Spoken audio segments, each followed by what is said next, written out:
It's time for Belle Collective. So we open with Zaddy having pulled up on Latrice because she didn't tell him where he was going to get drinks with Amanda. Child, you need to leave your controlling coot. He the type that want kids but want you to raise them by yourself.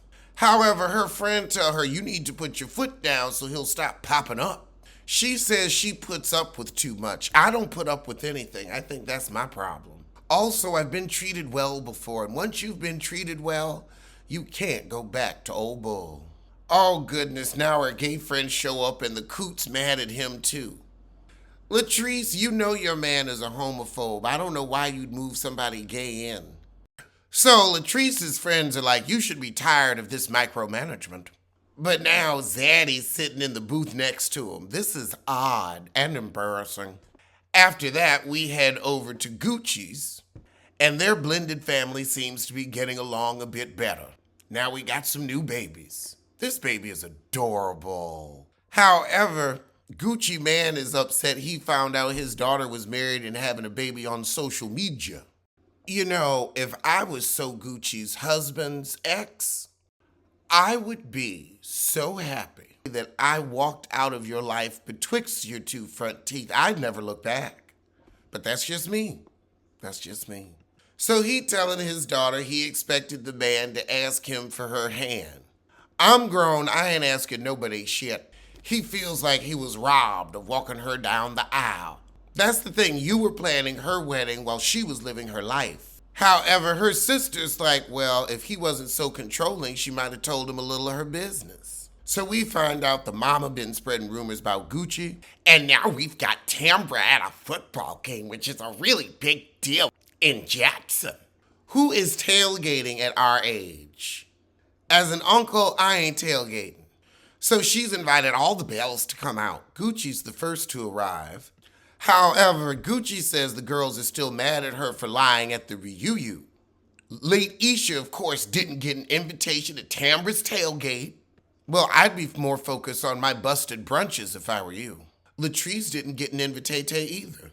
Ain't nobody else showing up. Marie said, So Tambra's introducing them to Quasi, her manager. But what about Damon?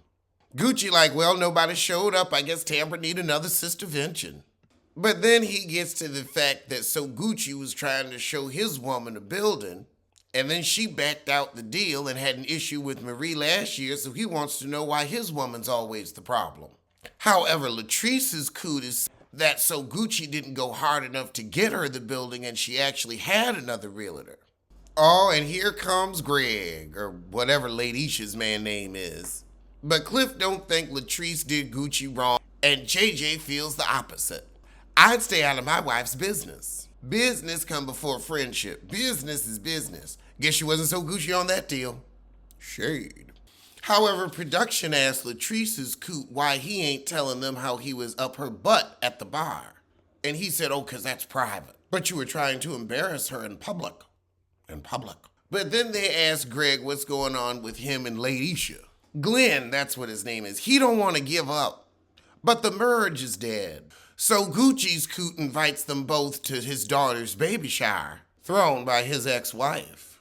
Oh, that's right, they both share an ex. Over at Latrice's salon, she's checking on Josh since the Empire situation. Honey, if you want to check on him, send him to a dentist. Latrice, it seems like your man about to mess up your business. I think you should ban your husband from the salon. No time for somebody's crazy husband. They ain't explaining this drama enough to us. Whatever it is, it seems to be all Zaddy's fault. Yeah, sweetie, maybe you should move out of Cliff and Latrice's house and get you some business of your own. But after the commercial break, we get to So Gucci's boot camp Dirty 30. 30 reps, 30 minutes, and 30 exercises. However, we're really bumping our gums about the fact that Tambra's manager looks more like her man. But we know she's thinking about getting married and having a child with Devon. Oh, and here comes Tambra. However, Gucci said Akeisha ain't about fitness. She home eating hog maw sandwiches. But Gucci tells Tambra about Latrice backing out of the deal. Oh, Lady Isha's joining us as well. However, Lady Isha don't know what she gonna do about Tambra's lies. I would focus on my marriage to the wandering Wang and let Tambra continue to embarrass herself, because she has embarrassed herself. Latisha thought they were doing yoga. She ain't ready to sweat this wig out. So Latrice and her friends show up, but we halfway through the 30 minutes. They did that on purpose. And I'd have done the same. But where is Marie?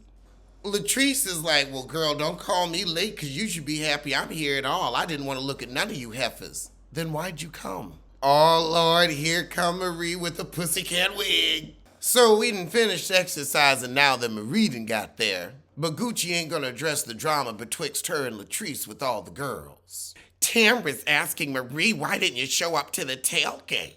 Because you're a bad liar.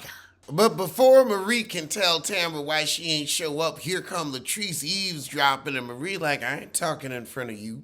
Marie says, I'ma let you talk to her, and I'm excuse myself. Exit stage left. Latrice, however, don't care what Marie gotta say. Latisha said, well, Tambra, I didn't get an invite to the tailgate. I heard you call Marie about the tailgate, but you didn't tell me, and Tambra said I didn't know I had to call everyone individually. You know these petty heifers. There you go with that lying. So she said, when I told So Gucci, I thought she'd invite the girls, but when you told So Gucci, you said you invited the girls. That lying. Tambra said, well, I was nervous about inviting you and Marie in the same place. And Latrice says, oh, so you chose Marie over me. No, she didn't want either of you there to tell the truth. Not around a new man. Latisha tired of Tambra's lies, and she's like, let me go before the dark-skinned girl is aggressive. But now we at the baby shower. Latrice and her coot show up. Tambra's here too. So the shower is like one of Latisha's brunches. Busted. No bottles of water. So Latrice sees So Gucci at the photo booth, and Gucci says, I didn't know you were invited. Because of course Latrice is friends with the ex-wife. She said So Gucci might not need that 30-minute workout and focus on dropping down and getting her kiki on. So we getting shady this season. I can't believe I got this much material out of the second episode, because the first was weak. So Latrice gonna pull Gucci outside to have a conversation. Oh God, Latrice said, I brought you into this collective. I made you. The only thing you've made, Latrice, is a mistake with your husband. Well, that's where the shit ends. Now let's get to a trailer review, because they still didn't give us 8 minutes. So this is the trailer for Sympathy for the Devil with Nick Cage. He talking to some guy on the way to the hospital. I guess his wife is having a baby. Nick Cage gets in the back of this guy's car with a gun and tells him to drive. So the guy's like, look, just leave my family alone. I'll give you whatever you want. Nick Cage is asking him to drive him around. Nick Cage ends up killing a cop. We finally get to our destination, which is this diner, and he's like, if you don't tell me the truth, I'm gonna kill people in here. So apparently the guy he kidnapped has some kind of pass. It looks interesting. It might be good, it might be crappy. I'll need to see another trailer for that one.